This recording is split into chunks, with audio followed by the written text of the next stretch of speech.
Before I get started, it's not going to take very long for you to work out that I'm not from around here. I am in fact Australian. And for the record, the Geico Gecko is not. It's not just because you happen to be in the real estate industry and it's gone through a tough time. It's got nothing to do with it, really. As human beings, we're all responsible for what we've been through in the last couple of years. Each and every one of us, no matter what category you work in, no matter what job you have, no matter what you do. And the reason you're responsible for it is that we all buy into the dream that it's never going to change. And it always does. I got to tell you, Troy ranks at the top. He just made a connection with the group that was so instantaneous. My smack in 1996 cost me $1 million. Flat out, $1 million. Still, to this day, that's still a lot of money to me. It still makes me strange. But you know what it did teach me? It taught me that I had to watch the cycles, because as I sat there and talked to my staff on that day, I realised that there's some greater things I've got to learn here. Not just a lesson of responsibility, I've got to learn how to change the way I actually conduct myself as a business leader if I'm to take responsibility. And I sat down and I said, okay, what caused me to get myself into this position so I don't do it again? And I worked out I had a couple of significant bad beliefs. Bad life beliefs, bad business beliefs, call them what you will. And I figured there was 4 in particular that kept recurring in my life that stopped me from getting ahead. What things in a day do you worry about that you can't influence?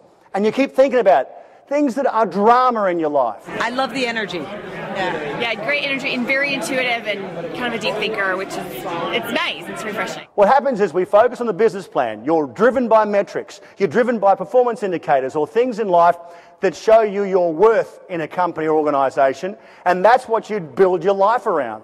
Because you've got to get the job done, you make family and everything else fit around it. And that's how we come unstuck. What about your personal vision? Do you remember why you get out of bed every day? Do you remember why you come and do this every day? Because, see, for me, that's the stuff that grounds business success. That's our reality check. That's our review to make sure that we are on track with what we'd like to do in life. So that we don't wake up in 5 years' time and go, how did we get here? What am I doing this for again? I can't remember. Is this important to me? I'm not sure.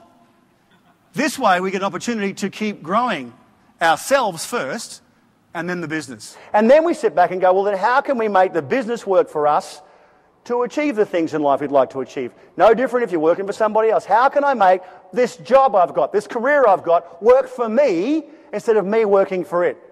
And then the alignment comes in where you can say, well, now how can I make my personal vision start to match the business vision so we can all achieve our goals? He's so inspirational. He rocks for small business. Succinct and to the point. But as I would finish the conversation and move on, I would find this voice in my head saying, yeah, that was good information, Troy, but it's different for you in your business. That's not going to work for you. It's different for you in your life. Your circumstances are different. Your clients are different. Your clients are shorter. That's not going to work.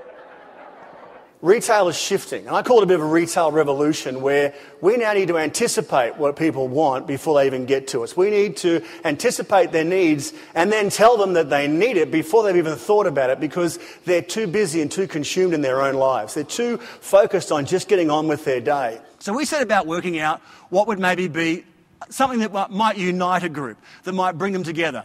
And we worked out that there's 4 key transactional drivers in anything you sell.